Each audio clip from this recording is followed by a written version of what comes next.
Мұқағали Мақатаев. Үш бақытым. Ең бірінші бақытым халқым менің, соған берем ойымның алтын кенін. Ол бар болса, мен бармын, қор болмаймын, қымбаттырақ алтыннан нарқым менің.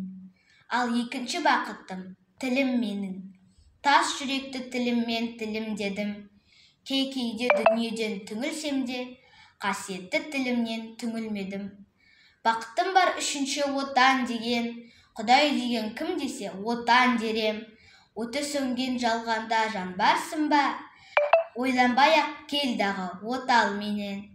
Түтін түтет, өс, өрбі, көгере бер. Немерелер көбейсін шөберелер. Жадыңда ұста, жақсылық күтпегейсін. От емес, оқ сұрасаң менен егер.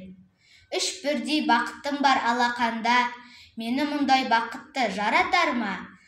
Үш күн нұрын төгеді аспанымнан, Атырау, Алтай, Арқа, Алатауға.